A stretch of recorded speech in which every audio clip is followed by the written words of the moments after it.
In today's episode, we have Vincent Franken, CEO and co-founder of Findest, joining Alexander and Fredrik.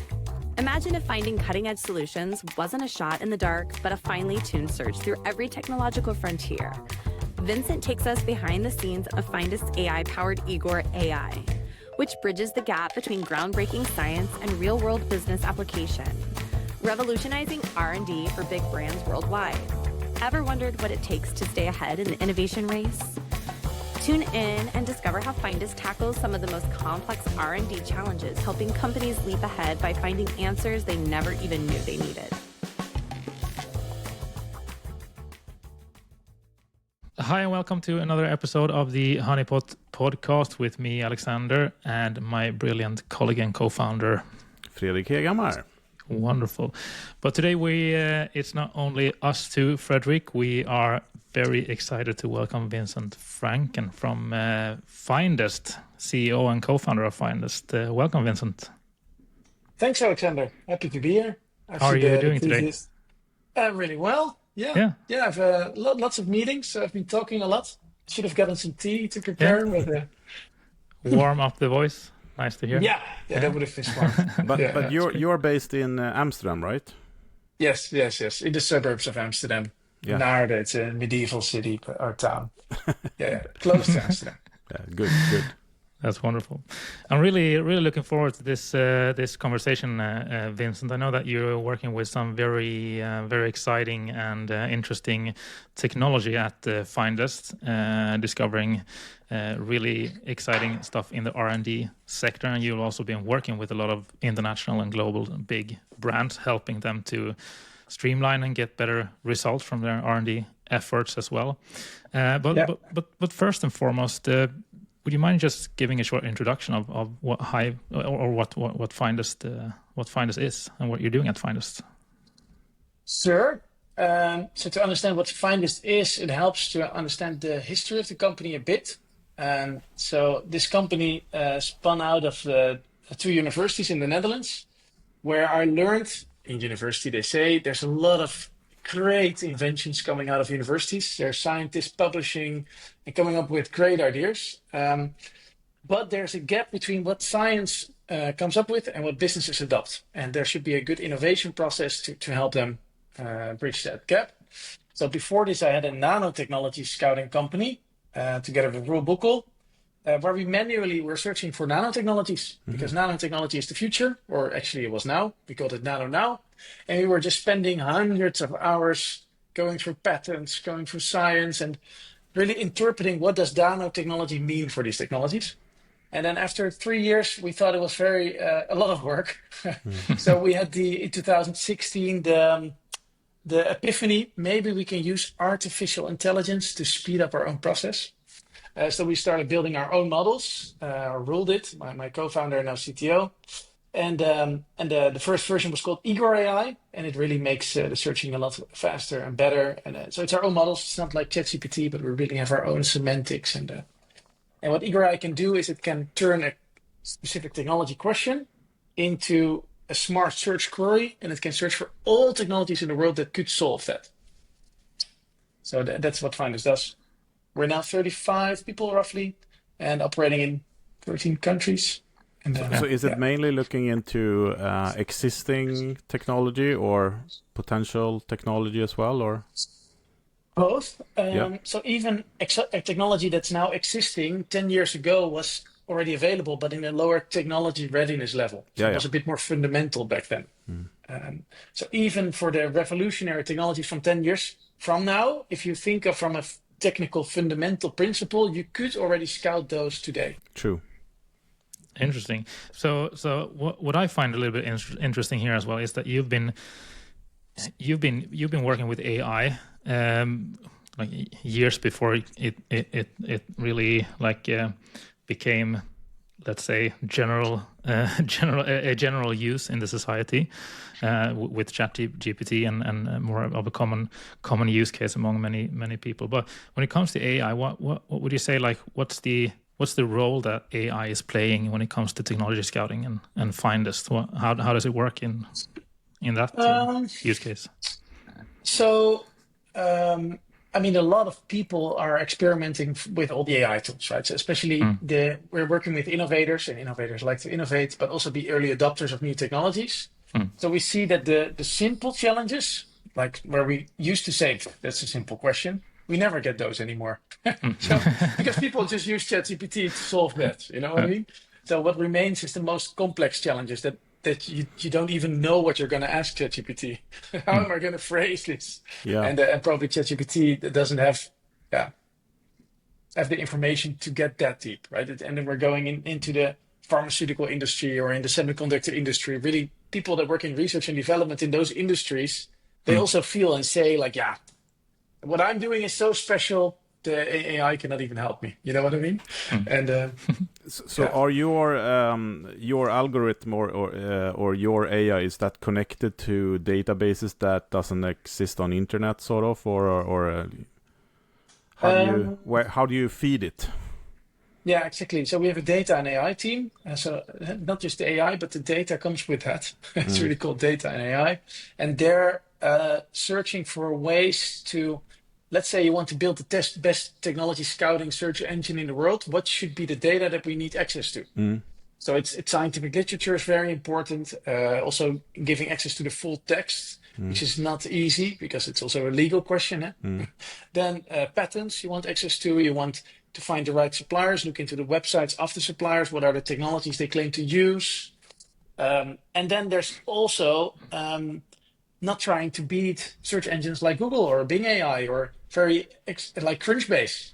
So it's not just about building your own database in Igor AI, but also building the tools that you can, together with searching in Igor AI, also just searching your current tools. So if you have a PetSnap license, okay, search in PetSnap and just get it into your platform. If you have a Crunchbase license, okay, search for Crunchbase. And so you cannot have all the data, obviously, but you do want people, while doing technology scouting, to connect the data that they're finding to their central system. So do you have a ranking system within your AI as well, like Google ranks search engine hits? It's actually the opposite almost. So we have a very semantic approach. We always talk about the job to be done or the functionality that a technology is hired to do. So if you're talking about a material like the PFAS in pans, it's supposed to make sure that your food doesn't stick to the pan. So you need to think as an R&D engineer, as an innovator, what is the job that the PTFE layer or the PFAS layer is hired to do, and how can we describe that in a semantic way so that we can find other solutions from other industries. So it's not a ranking system like in Google where the more clicks the better.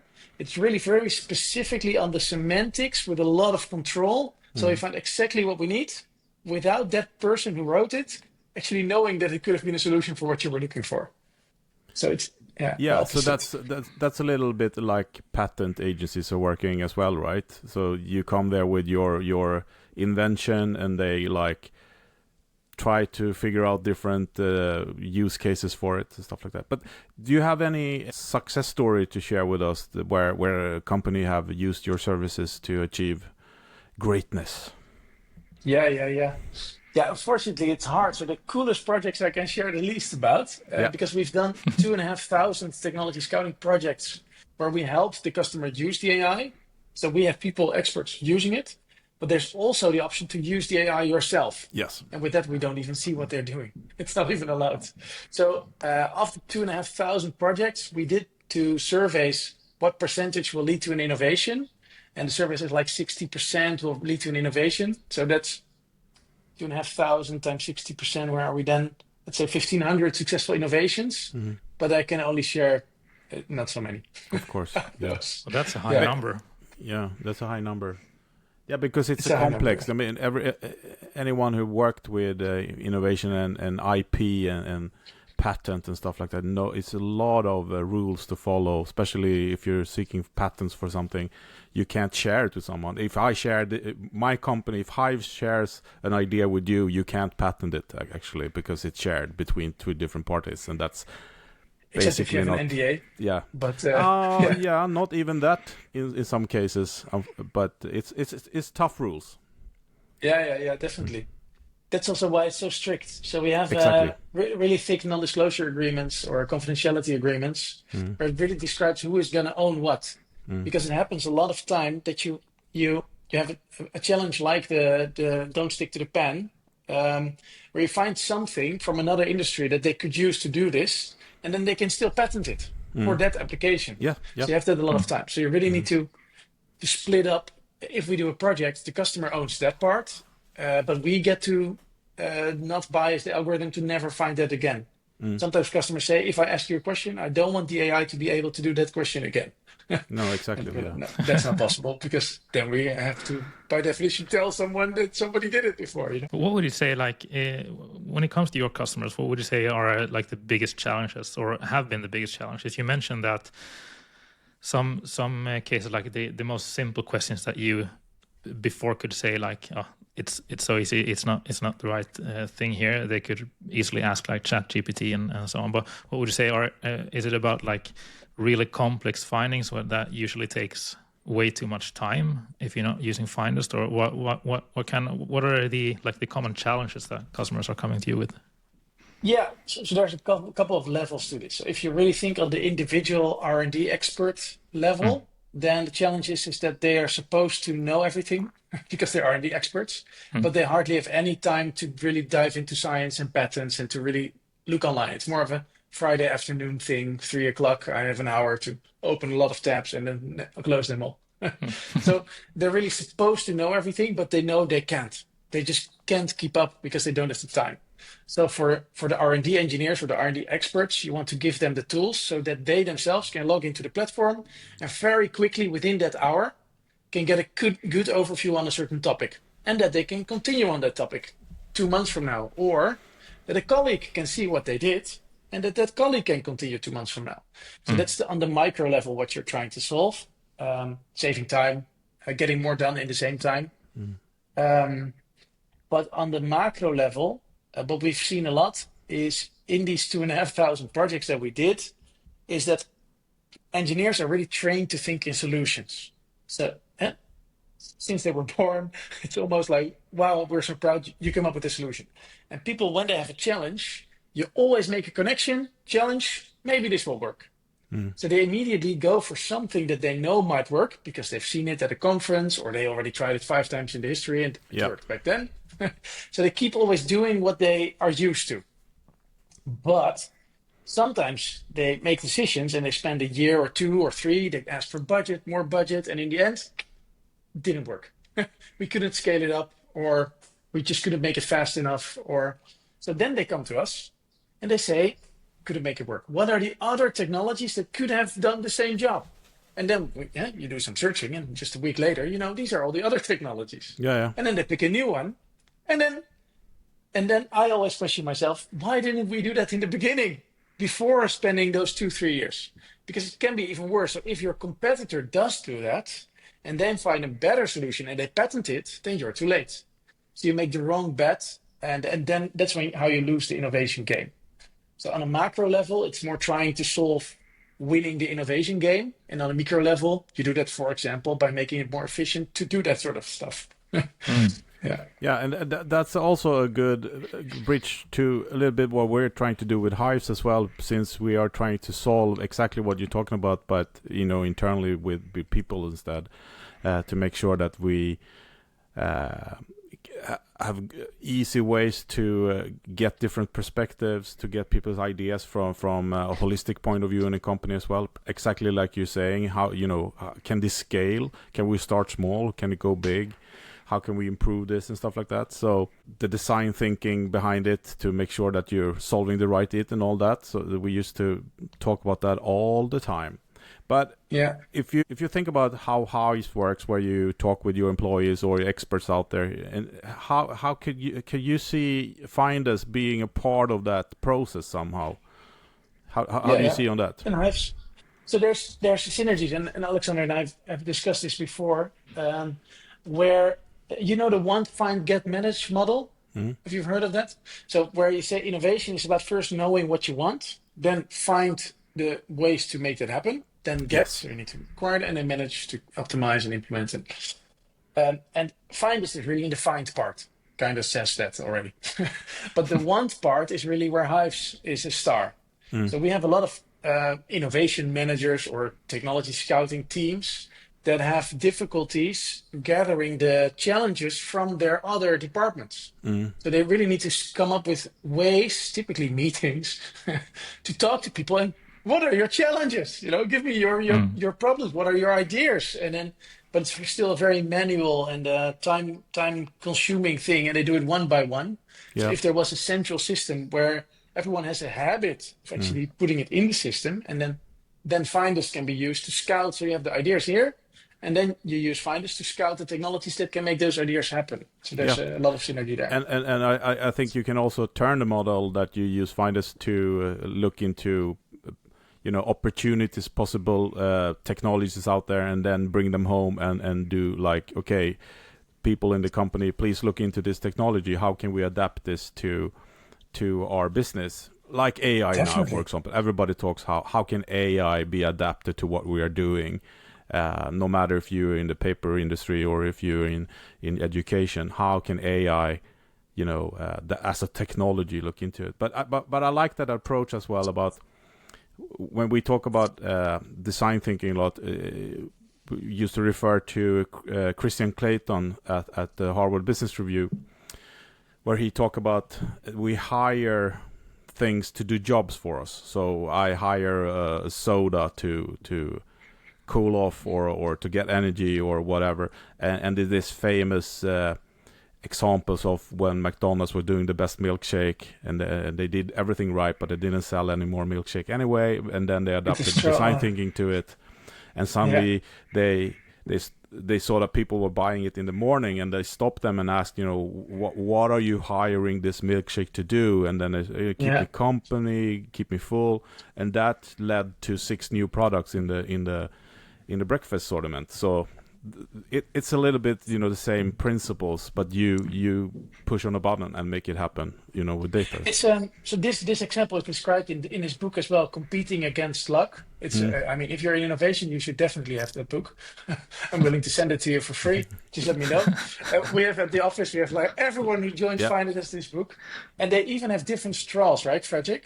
So they have in the morning, they have a narrower one than in the evening. Yeah, do you remember that site? To keep it longer, Yeah. No, it's a great thing, but just by observing, and as I said, there's different ways of observing, and we talk a lot about human creativity and then AI as an analyzed tool, and I think that's a good way to put it, because a lot of companies think that they can replace collecting ideas from employees by asking AI for ideas, and I don't think that's the best way of doing it. But then also, when you have scouted these new technologies and found new ways of doing stuff with Findest, you also need to kind of anchor that in the organization, and you need to involve people to understand, so you don't, because otherwise they will resist. Definitely. Yeah, it's that's maybe the hardest part. That's still a people business. So you even if you find the excellent technology, it's going to work, then somebody needs to do something to make it happen, right? You need to call the supplier needs to cooperate, or you need to work together with a partner, or maybe you need to go into the lab and try yourself. Okay, that gives you a lot of control. But then still, it's and I agree that the artificial intelligence. So if you ask the AI, what can we as postal company improve in our process, it will probably come up with some ideas. Oh, yeah, great ideas, of course. Yeah. But I guess if everyone can ask those questions, it's probably about understanding as a business the absolute best, what is important and what is not. So if it becomes easier and easier. And as you said, if I asked. Take Gemini or ChatGPT. If I ask, can you give me 10 examples how I can increase the productivity with 10% in my company? You will probably get the same 10 answers as you were asking your employees. But the thing is, like, if you ask your employees, you involve them, and just by doing that, you anchor it and you set a vision together, and that means more than some kind of algorithm telling you what to do, sort of. Even if it's still the same answers, So it's also giving you the input in context and with an angle related to your your business and the emotions around it as well. But then you take one of those 10 points and you use Findest to see what is the possibilities to do this job, and that's where it's starting to be interesting, and a lot of times when we talk to companies, and I do a lot of lectures and talks about innovation and design thinking, we talk about the double diamond. I always say it's never a double diamond, it's one diamond followed by endless of diamonds, because there's so many ways and opportunities out there to look into, but we don't know if it's sustainable, if it's economical, or what kind of impact it has. We can still make it happen, but it is so many factors, and we did an example in the last episode about, if you ask a team to create the perfect whatever it is, and then they do it, but they haven't evolved like the warehouse guys, and when they get the product, they have to rebuild all the warehouses in the world for billions of dollars because they never asked them about how big the space are in the shelves, stuff like that all the time. Interesting. Yeah. I'm a little bit curious, Vincent. There is actually a saying that you shouldn't talk about your next release, but I'm still very curious about what you're seeing in the future when it comes to AI and Findest and technology scouting and that kind of innovation game. In that sense, you're probably someone who is looking a lot to the future, trying to see what's coming up ahead and living in those kind of ideas and thoughts as well. What are you seeing when it comes to the future in the area where you're working? It's the future is really for us in the combination of human and artificial intelligence. So it's not necessarily training an AI system to do all the R&D part, because arguably it's just way too complicated. Arguably, I would love to argue about it, but we just see that if you have the brightest minds at companies like ASML, the semiconductor company, or Johnson and Johnson, or BMW in Germany, they are really, really smart. So trying to replace what they know in their 20 years of experience and how a car should be working and how a semiconductor wafer should be printed, it's really, really hard to train an AI to replicate that. And I think it's not a waste of time, but it's probably better to look at what are the jobs that they're doing that a human being should keep doing, and what are some of the parts that the AI should be automating. And for Findest, it's really understanding those people, so really the experts, and giving them the tools to make them like superhuman with the enhancement of artificial intelligence. So that's more and more where we're going. And then there's also a lot of time saving in that. So knowing that those are really smart people, they don't have 6 hours or 12 hours to click a lot of buttons. So you need to really be carefully looking at what are they doing and how can we automate small parts of that so that they can focus on the creativity and the actual understanding and the intuition of what is going to work. So that's where we're going. It's more automation and more focused on the human being. More magic wand buttons. Yes. No, but I can tell. I had a meeting this morning with a friend, and not to mention any company names or anything, but let's say they're in constructions, and they took so they are working on a daily basis with their own AI model that they use for, when they do contracts and stuff like that. But they took blueprints of buildings and feeded their algorithm and said, build this based on this, needs and placement and stuff like that. And they only had to change 1% of the blueprints that the AI generated for them. That saves a lot of time. Really? Because it's about, calculations on sustainability and all that stuff, different papers you need to get the land and so on. So it's so much repetitive stuff that you can replace by an algorithm or a prompt. Yeah, that is an interesting trend, and they have the luck that they had the data to do it. Because that's basically what management consultants agencies did for business back in the days. They had databases with all kind of different business and figures, so they just typed in your needs, and then out came a report, and they charge you a shitload of money for it. And that's something that every person have now on the internet, and it's kind of must be scary to run a management consulting agency today, I would say. Yeah, it's scary to run a lot of agencies today. That's true. That's true.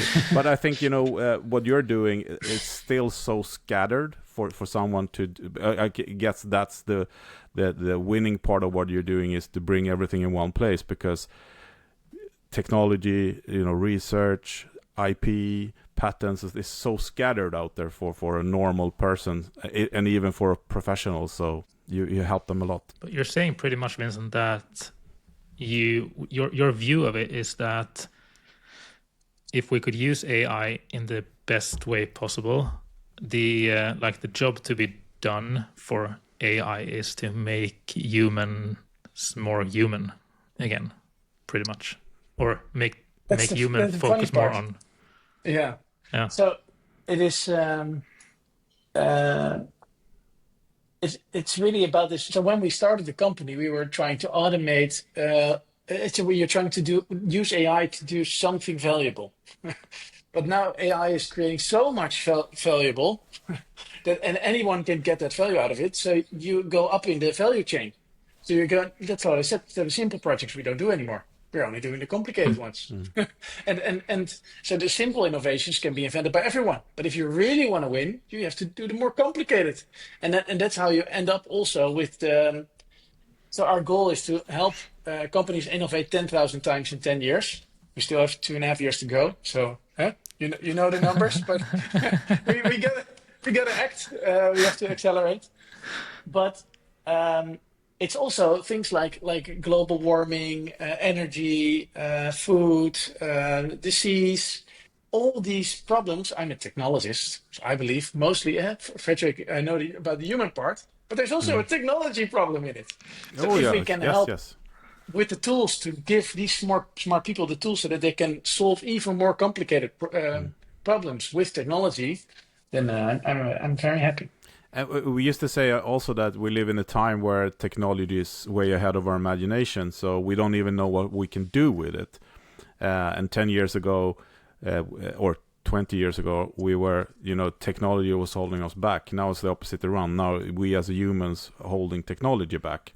In some cases, it's really good, but in other cases, it's just wasted of time, I guess. So, and the beauty with that is that you don't have to be expert to be the one who comes up with the greatest idea or the greatest invention, because there's so many tools like Findest and Hives you can use to get the power of many and work on things together. You just have to come up with it. A point I wanted to make while I was thinking about Hives and Findest is that so if tools like Findest exist and it makes technology scouting easier and easier to reach, and everyone can scout the technologies, because 20 years ago that was not true. It was only the big corporates that could do it really well. Now everyone can do it. You just pay us a couple $1,000 and you can go. So if everyone can do technology scouting, how are you going to beat your competition? It's about knowing better than them what to scout. And that's where the gathering the insights of your employees and being even better at understanding your customers and how you should phrase that. And that's where also the synergy comes in. Yeah. And I just have to say, because we say it in every episode, but we have our house scout, Alberto Savoia, and he's saying always puts everything in context and do it right. So he says, you have to make sure you're building the right it before you build it right. And it's exactly what we're talking about, all the time.